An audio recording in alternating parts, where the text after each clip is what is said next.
Você, como eu, deve ter algum dia parado para pensar, ou mesmo tenha sido questionado sobre isso, né? Qual a razão de ser da igreja? A razão de ser da igreja, a razão de ser da igreja é o tema da nossa lição de hoje. E, como falei no início, né? Nós, talvez algum dia, tenhamos refletido sobre esse assunto. Por que existe igreja? Por que eu faço parte de uma igreja? Por que eu estou numa igreja? Inclusive, a razão de ser da igreja é questionada por algumas pessoas, os nossos irmãos que estão, por exemplo, desigrejados, né? Que não frequentam mais a igreja. Então, vamos falar um pouquinho hoje sobre isso, né? Essa é a nossa lição e o texto está baseado ainda no livro de Atos. Interessante porque pensar nisso, no texto, né? A igreja não vai ter uma razão, não é uma razão única para existir, né? A igreja é uma instituição criada por Cristo Jesus, está lá no Evangelho de Mateus, no capítulo 16, né? Edificaria a minha igreja e as portas do inferno não prevalecerão contra ela. E Cristo, durante todo o seu ministério, deixou os alicerces, deixou as bases, deixou os fundamentos, criou, né, toda a estrutura para que a igreja acontecesse no momento certo. Dependendo do texto bíblico que nós estudarmos, nós vamos encontrar razões para a igreja. É isso que temos que ter em mente. Então, por aí já tira que a igreja tem várias razões de ser, né? A igreja não tem apenas uma razão de ser.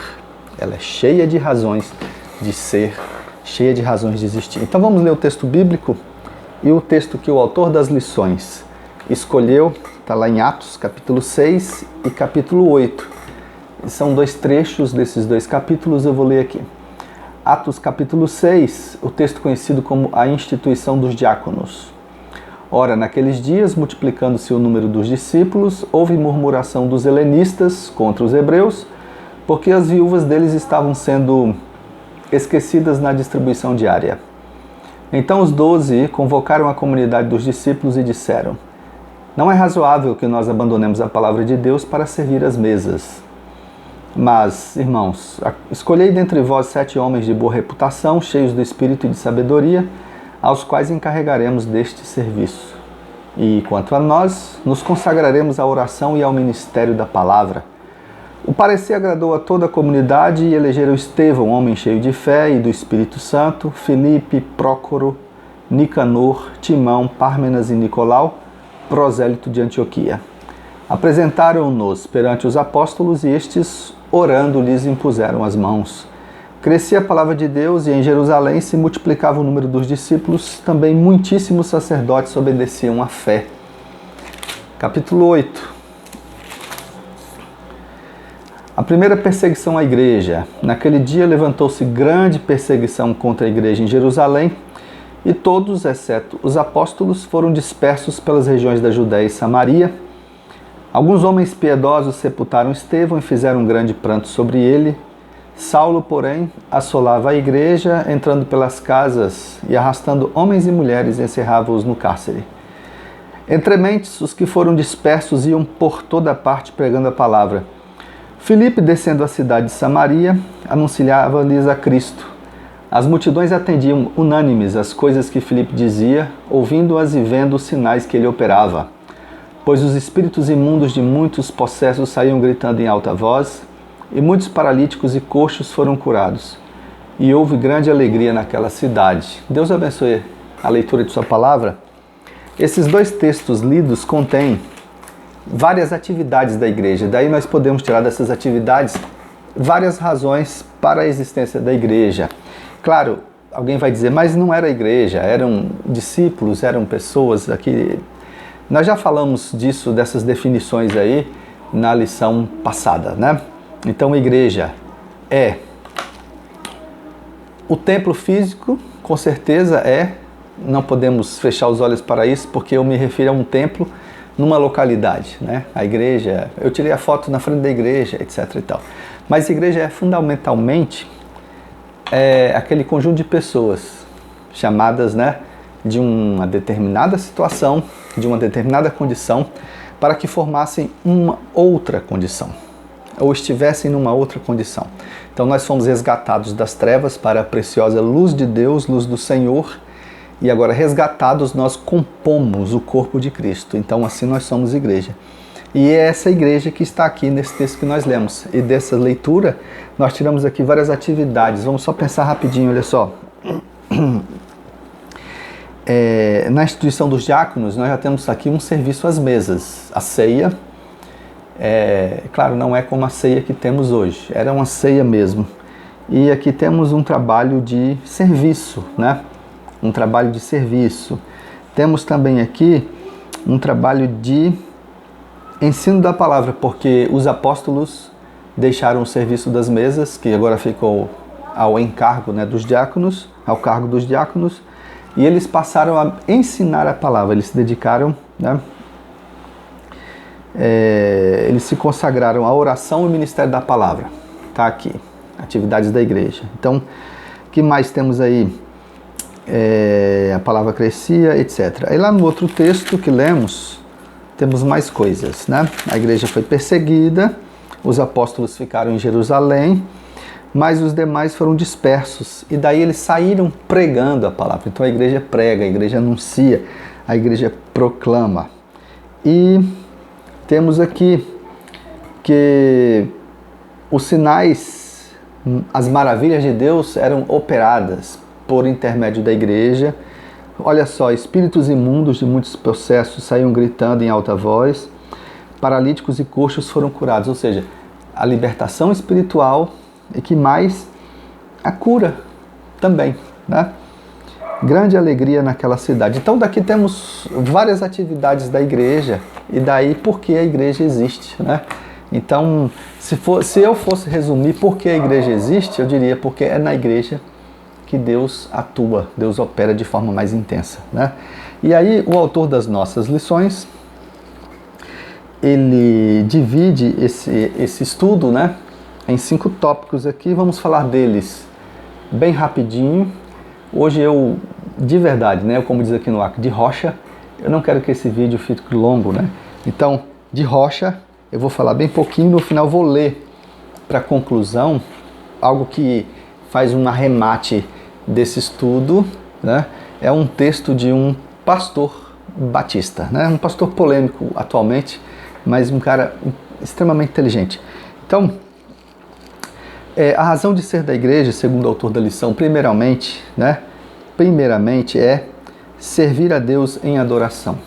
Nesses textos que lemos, nós vemos, né, que a igreja crescia, o número de pessoas que se agregavam, que se juntavam à igreja, esse número crescia e essas pessoas adoravam a Deus.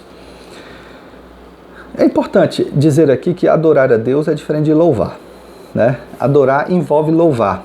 Louvar simplesmente não é o todo da adoração. Nós adoramos a Deus, fomos criados para o louvor da glória do Senhor, né? Mas adorar a Deus envolve um conjunto de atividades, né? E nós adoramos a Deus em igreja. Então a igreja adora o Senhor, a igreja adora a Deus. E aí nesse trabalho de adoração, nós temos várias coisas envolvidas. Temos o louvor, que não é necessariamente a música, né? Hoje também nós temos uma tendência aí a confundir louvor com música. E tem até uma separação, né? Louvor e adoração. Mas adorar a Deus é estar diante dele, né, em estado de complacência, né? É estar diante do Senhor, né, em estado de respeito, de temor, né, de fé. Então, adorar a Deus é estar diante dele, querendo-o, né, ansiando pela presença do Senhor. Isso é adorar. Claro, vamos encontrar muitos sentidos, né, para a adoração. E o louvor, claro, faz parte da adoração. Adorar a Deus em comunidade é uma coisa fantástica, é uma coisa maravilhosa. Há em nós um desejo para adorar a Deus em comunidade, né? Muitas pessoas vão à igreja somente para louvar a Deus. Naquele momento do louvor estão colocando para fora toda uma carga sentimental, uma carga emocional, estresse, sei lá, né? estão descarregando ali todas as suas energias, mas não é somente isso a adoração, né? A adoração envolve, como eu falei, esse estado, né? Essa vontade de querer estar diante do Senhor, sentir a presença dEle, né? Ser dominado por Ele, ser completamente possuído pelo Senhor da glória, né? Então, é isso que é adorar a Deus. E adorar a Deus, claro, nós fazemos individualmente, mas quando isso é feito na igreja, isso tem um sentido muito mais importante, porque é o povo do Senhor. Nós somos chamados para ser povo de Deus, nós somos chamados para ser, né, o rebanho do Senhor. Então, a igreja tem como razão de ser, né, o servir a Deus em adoração. Adorar a Deus. Deixa eu ver se tem mais alguma coisa aqui nesse tópico, né, que eu poderia ler para vocês, né? Sim, aqui diz que na igreja primitiva, adorar a Deus era perseverar de comum acordo no templo, partindo o pão, são aquelas atividades que eu falei, né, envolvidas, né? Comer com alegria, simplicidade de coração, louvando a Deus. Então tudo isso era a adoração, tá? Uma segunda razão de ser da igreja, e aqui é o nosso segundo tópico, portanto, né, que o autor das lições coloca aqui, é que a igreja também existe para viver o amor mútuo na comunidade cristã. Amor mútuo é o amor um pelo outro, né? É na igreja que nós desenvolvemos esse amor mútuo. E há quem não acredita no amor, né? Há pessoas que não acreditam no amor, mas o amor é verdadeiro, né? O amor é real. E nós temos de fazer esse amor ser real e ser verdadeiro. Então na igreja nós podemos viver esse amor mútuo. Então é ali na comunidade cristã que eu amo alguém e sou amado por alguém.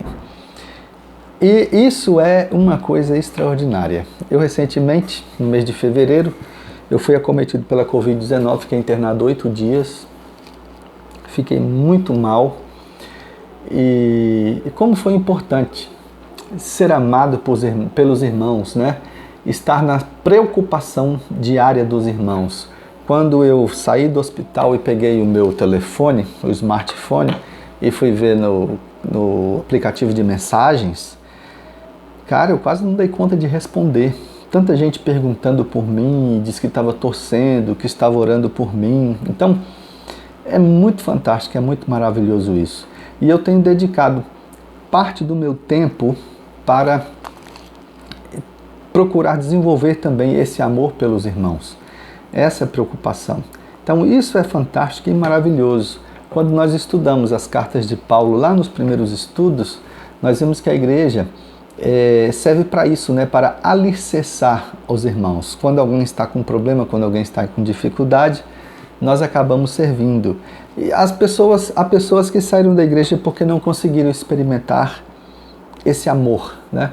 Mas veja que é amor mútuo. É amor mútuo.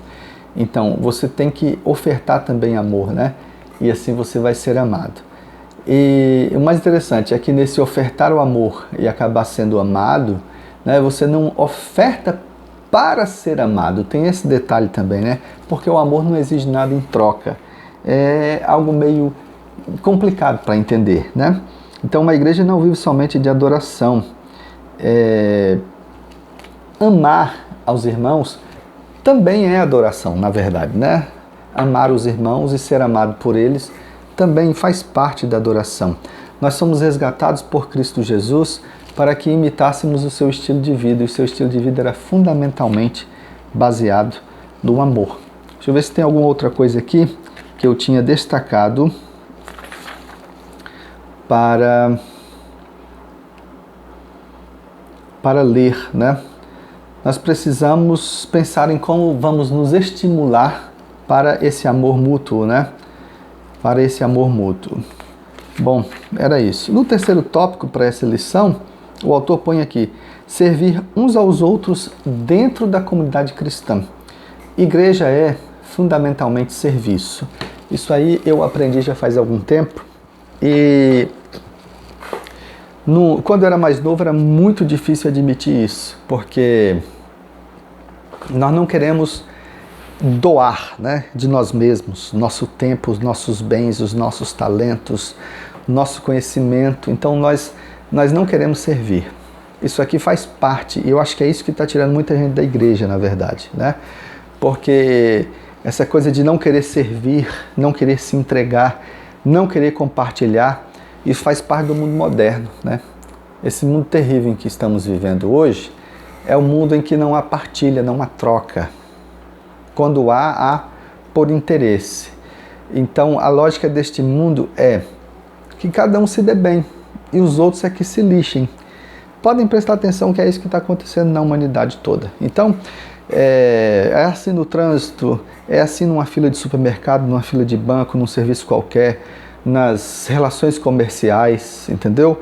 Eu vou me dar bem a todo custo, então que os outros se lixem, que se danem, né, como dizem por aí. Ou, para usar uma linguagem mais comum, né, que se lasquem, não estou nem aí, eu preciso me dar bem. Então, eu acabo indo para a igreja com o mesmo sentimento. Infelizmente, é isso. Mas igreja é fundamentalmente serviço. Eu preciso me aproximar dos meus irmãos com a vontade de servi-los. Então, uma das razões de ser da igreja, segundo o autor da lição, é servir uns aos outros dentro da comunidade. Veja que os cristãos primitivos, né, nada tinham como seu próprio, né, individual. Eles vendiam tudo e entregavam na igreja para que fosse repartido entre todos, né? Uma vida bem socialista, digamos, né? Não precisamos imitar esses modelos hoje, mas eu posso servir aos meus irmãos. Então, às vezes alguém da igreja pede um favor, né? E os irmãos não atendem, podendo atender, não é isso? Lá na carta de João, na primeira carta de João, ele diz que aquele que tendo bens neste mundo, né, vê o seu irmão passar necessidade e não faz nada, o amor de Deus não está nele. Nessa carta de João, nós temos coisas fantásticas sobre esse serviço, sobre amor, né, uns aos outros dentro da comunidade. Então, eu vou servir, mas eu não preciso esperar contrapartida. Eu estou na igreja para servir a Deus e para servir aos meus irmãos. Às vezes eu não posso servir, eu não posso atender. Tudo bem. Vem uma outra necessidade de alguém e aí sim eu posso servir, eu posso atender. Mas eu posso atender de acordo sempre com as minhas necessidades. Eu tive um colega,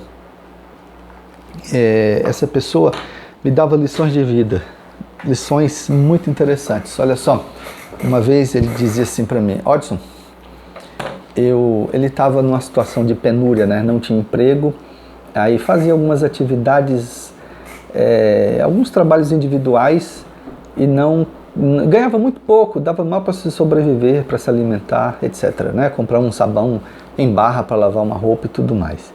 E daí ele me dizia assim: Odson, eu quero fazer um cachorro quente no Dia das Crianças, lá não sei aonde, ele dizia, né? Lá no Abrigo X. E aí eu não tenho nenhum dinheiro, eu não tenho como comprar, mas eu tenho como fazer, eu tenho a vontade de fazer, né? Eu tenho a ideia para fazer, eu tenho o corpo para fazer, as mãos e tudo mais. Eu preciso tão somente que alguém me financie, né? Me dê os recursos.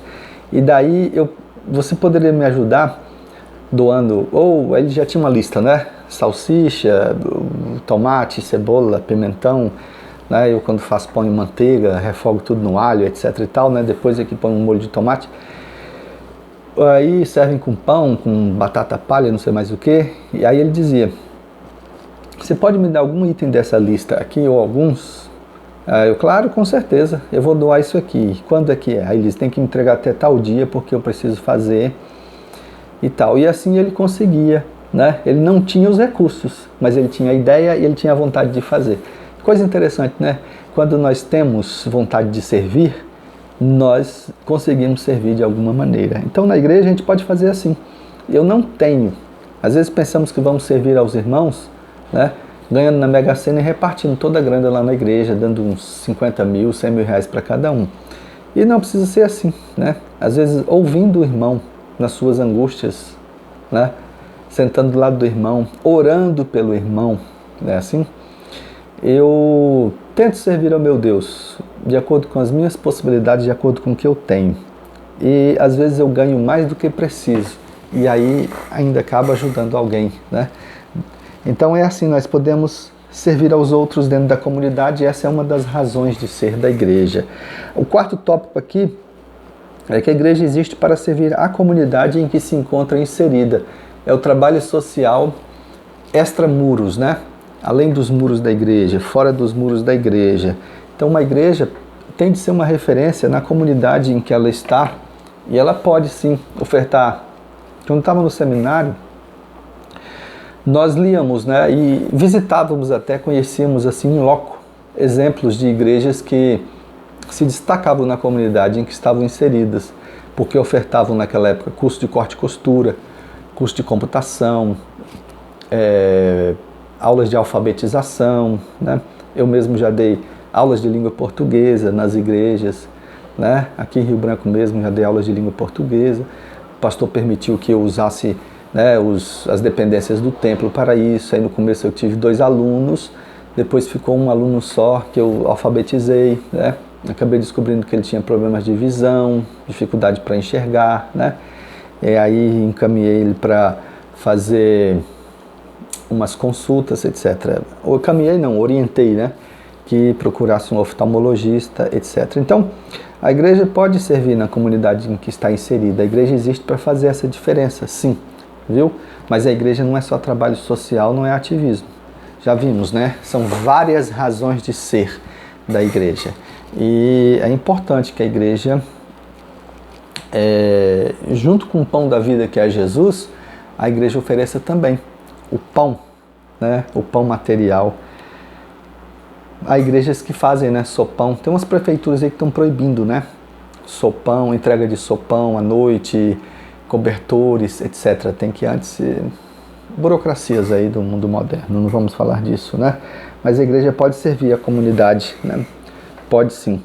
Lá na nossa igreja, uma vez foi muito legal, o Ageu propôs que nós fizéssemos a limpeza da rua, ali naquele perímetro da igreja, um pouquinho antes da igreja até o final da rua, que é curtinho, né? E foi muito legal ver tanta gente envolvida. Depois da limpeza, nós fizemos a entrega de folhetos, né? Falamos do evangelho para as pessoas e fizemos convite para o culto à noite. Foi muito legal.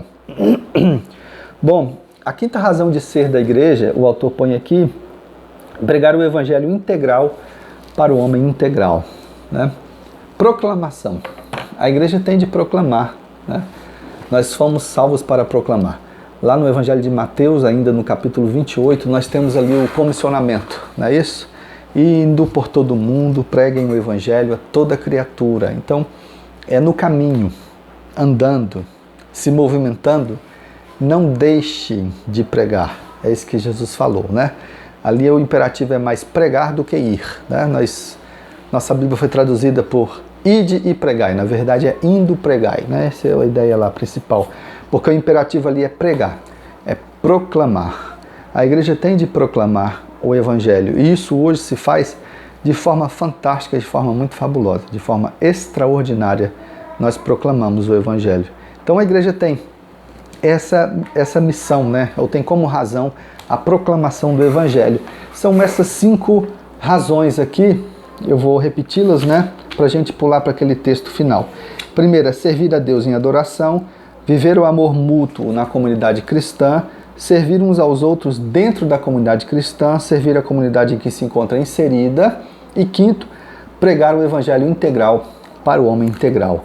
Olha só a razão da igreja, e tem gente que não quer participar, né? Tomar partido, tomar corpo, tomar parte nessas coisas tão importantes e tão maravilhosas. Então, para concluir aqui, estamos já com 24 minutos praticamente, 24. Então o texto desse pastor diz assim, eu não vou dizer o nome dele não, tá? Ele pergunta, né, o título é para que serve a igreja? Né? E aí ele começa lá nos primeiros parágrafos, ele fala dessa realidade hoje apontada até no IBGE, pelo IBGE, né, nas pesquisas, dessa figura chamada evangélico não praticante. Quando eu era criança, eu perguntava para alguém, você é de alguma igreja? E o cara dizia, eu sou católico. Eu falei, você frequenta os domingos? Não, eu sou católico não praticante, né? O católico só de nome. E hoje, vamos dizer assim, né? Chegou esse momento, nós temos também o evangélico não praticante, né? É alguém que é filho de crente, mas a gente sabe que no caso de ser crente, é um momento daquele que a gente contradiz o ditado, porque aí filho de peixe não é peixinho, né? Filho de peixe, peixinho é, mas filho de crente não é crentinho, não adianta que não é assim, né? Mas tem essa figura de evangélico não praticante. E daí o autor desse texto, né, diz que essas pesquisas confirmaram uma tendência há muito tempo identificada, que é esse crescente número de pessoas que buscam espiritualidade sem religião e desejam a experiência da fé sem a necessidade da submissão às instituições religiosas. Então ele chama isso de fé privatizada, né? Nesse tempo de individualismo, em que o homem galgou esse patamar, né? Chegou a esse degrau aí de total independência do seu ser e tudo mais, a fé, portanto, foi privatizada e agora cada um escolhe livremente em que crer, no que crer, né? Retirando os ingredientes das prateleiras disponíveis no mercado religioso. Então é assim, né? Eu posso ser batista hoje, mas eu acredito eu pego para mim, né? Eu componho a minha doutrina a partir de determinados elementos, né? Eu tiro um pouco disso, um pouco daquilo e eu sou um crente, uma coxa de retalhos. Ou eu sou um crente que fico em casa, mas eu gosto muito da igreja X e amanhã eu assisto pela internet ao culto da outra igreja e depois da outra igreja e pronto, eu sou crente em casa, né? Bom, e daí esse novo cenário faz surgir um monte de perguntas, né? Para que serve a igreja? Qual a função da comunidade cristã na sociedade e na experiência pessoal de peregrinação espiritual? E as respostas todas que esse pastor, são também 5, né, e estão relacionadas àquilo que já lemos agora há pouco, elas foram tiradas lá de Atos capítulo 2 e também do capítulo 4, né? Então, para que serve a igreja? A primeira resposta que ele põe é que a igreja serve para manter viva a memória da pessoa e obra do nosso Senhor Jesus Cristo. Então, esse é um trabalho de proclamação que falamos ali, né? Nos tempos pós-modernos, as crenças são desvalorizadas e as verdades se tornam subjetivas e particulares, né? Mas é importante saber não apenas em que se crê, porque os cristãos compreendem a fé como confiar em uma pessoa, que é Jesus Cristo. Mas nós também sabemos o que se crê, e por isso os cristãos chamam de fé o conjunto de crenças, né? As afirmações a respeito do Deus em que creem, em que confiam, e essas afirmações são proclamadas sempre, né? A segunda resposta que ele dá é que a igreja serve para manter viva a esperança que se fundamenta na abertura para o mistério divino, né? Ele diz que em tempos de banalização do sagrado, as pessoas já não têm na alma o temor que coloca o homem de joelhos diante da manifestação do divino e nem mesmo esperam que aconteça, né, o divino ou a manifestação do divino. E a igreja é a comunidade que preserva a expectativa de que o céu se abra e de que o favor divino se derrame sobre a terra. E como é maravilhoso experimentar essas coisas lá na igreja, viu? Terceira resposta, a igreja serve para manter viva a oferta do amor de Deus em resposta à solidão humana. Nesses tempos aí de individualismo, de egoísmo, de segregação, dessa competição darwinista, né? A igreja é a comunidade da fraternidade, da partilha, da solidariedade, da generosidade. A igreja é a comunidade da aceitação, do perdão, da reconciliação. É na igreja que se concretiza a oração de Jesus a respeito de Deus e os homens, que sejam um, né? Ao nos tornarmos um, nós nos transformamos, né? Transformamos a nossa vida para melhor e daí nós fazemos parte do corpo de Cristo Jesus. Quarta resposta, a igreja serve para manter vivos os sinais do reino de Deus na história. A igreja é o povo de Deus a serviço do testemunho da presença do reino de Deus. É a comunidade em que o anúncio da presença do reino de Deus entre os homens é seguido do convite e desafio. Vem e vê, como Jesus disse para Tomé, né? Vem e crê, né? Vê e crê. Pois o Evangelho de Jesus não é apenas uma mensagem que se deve crer, mas principalmente o novo tempo em que se deve viver, né? Quinto e último, a igreja serve para manter viva a esperança da ressurreição. Isso aqui que é o mais fantástico que eu acho, né? Porque quando o lacre romano do túmulo de Jesus foi rompido naquele domingo da ressurreição, a vida afirmou sua vitória sobre os agentes, promotores e mantenedores da morte, sobre os processos de morte que serão enfrentados pela esperança de que um dia a própria morte, que é o último inimigo, cairá de joelhos diante do Senhor da vida. Então a igreja é a comunidade dos que se rebelam contra a morte em todos os lugares e em todas as dimensões. E contra ela lutam com todas as forças que recebem do doador da vida. Então na igreja nós estamos mantendo viva, né, a esperança da ressurreição. Tudo isso é razão de ser da igreja, né? E podemos encontrar muitas outras na leitura do Novo Testamento. Escolha uma dessas razões. Não abandone a sua igreja, né? Escolha uma dessas razões e se envolva nela, ou sinta, né, essa razão. E você vai ser muito feliz com Cristo na igreja. Forte abraço, obrigado por sua presença, sua companhia aqui, né, na audiência, tá, desses vídeos. Até mais.